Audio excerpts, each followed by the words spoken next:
মাত্র 20 দিনেই ইউরোপ পর্তুগালের ওয়ার্ক পারমিট কিংবা সবাই পাবে গ্রিন লেন ভিসা শিরোনামে যেসব ভিডিও ছড়ানো হচ্ছে সেগুলোর পেছনে রয়েছে আংশিক সত্যি তথ্যের ওপর ভিত্তি করে তৈরি কিছু চমকপ্রদ ও বিভ্রান্তিকর clickbait content.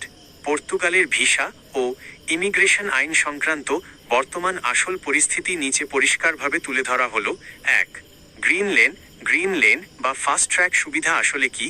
Portugal immigration and border agency বা নতুন গঠিত আইমা এজেন্সিয়া পারা ইন্টেগ্রাকাও মাইগ্রাকোস আসিলো মূলত তাদের ব্যাকলগ বা জমে থাকা লাখ লাখ আবেদনের জট কমানোর জন্য কিছু নির্দিষ্ট ডিজিটাল প্রক্রিয়া ও দ্রুততর ক্যাটাগরি চালু করেছে।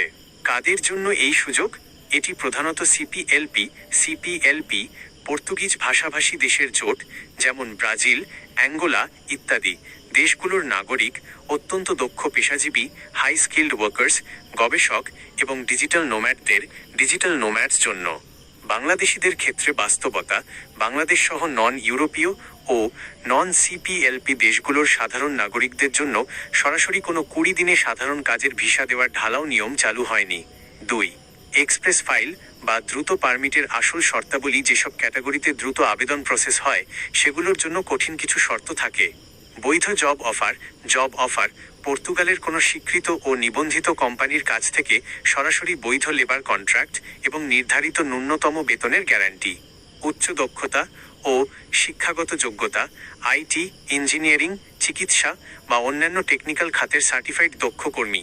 পর্তুগিজ ভিসার পূর্ব ইতিহাস, সাধারণ ট্যুরিস্ট ভিসা নিয়ে সেখানে গিয়ে আগের মতো সহজে ম্যানিফেস্টেশন অফ ইন্টারেস্ট জমা দিয়ে বৈধ হওয়ার পুরনো আইনি সুযোগটি ইতোপূর্বে পর্তুগাল সরকার অনেকটাই কঠোর ও বন্ধ করেছে। 3. প্রবাসীদের জন্য জরুরি তথ্য ও সতর্কতা। অনলাইন প্রতারণা থেকে সাবধান। সোশ্যাল মিডিয়ার চটকদার থাম্বনেল দেখে কোনো এজেন্সি বা দালালকে 20 দিনে ভিসা করিয়ে দেব বলে মোটা অঙ্কের টাকা দেবেন না। পর্তুগাল বা যে কোনো ইউরোপীয় দেশের ভিসার জন্য আবেদনের ক্ষেত্রে সর্বদা পর্তুগালের এর অফিসিয়াল পোর্টাল কিংবা ঢাকাস্থ পর্তুগাল কনসুলেট বিএফএস গ্লোবাল এর অফিসিয়াল গাইডলাইন ও শর্তাবলী অনুসরণ করুন।